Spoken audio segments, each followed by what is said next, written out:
ಜಯ ಶ್ರೀ ದುರ್ಗಾಂಬ. ನಮಸ್ತೆ ವೀಕ್ಷಕರೇ. ನೋಡಿ, ತೆಂಗಿನ ಸಸಿನ ತೋರಿಸ್ತಾ ಇದ್ದೀನಿ. ಯಾಕೆ ತೋರಿಸ್ತಾ ಇದ್ದೀನಿ ಅಂದರೆ,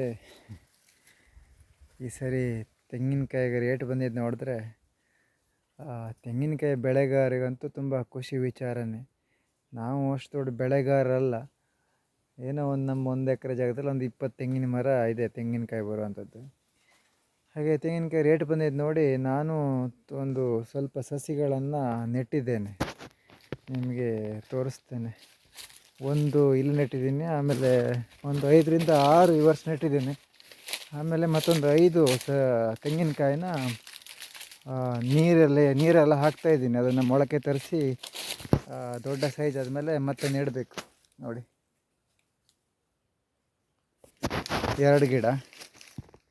ಯಾಕೆ ತೋರಿಸ್ತಾ ಇದ್ದೀನಿ ಅಂದರೆ, ತುಂಬ ಯುವಕರಿದ್ದಾರಲ್ವ, ಕೆಲಸನೂ ಮಾಡ್ಬೇಕ್ರಿ. ಇದನ್ನು ನಾನೇ ನೆಟ್ಟಿರೋದು, ತೆಂಗಿನ ಸಸಿ. ಆದರೆ 2 ವರ್ಷ ಆಯಿತು ಇದಕ್ಕೆ.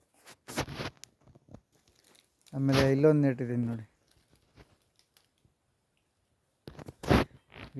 ವಿಚಾರ ಏನಂದರೆ, ನಾವೇ ನೆಟ್ಟಿರುವ ತೆಂಗಿನ ಸಸಿಗೆ ತೆಂಗಿನಕಾಯಿ ಬಂದ್ರಂತೂ ಅದರಂಥ ದೊಡ್ಡ ಖುಷಿ ವಿಚಾರ ಬೇರೆ ಯಾವುದೂ ಇಲ್ಲ ವೀಕ್ಷಕರೇ.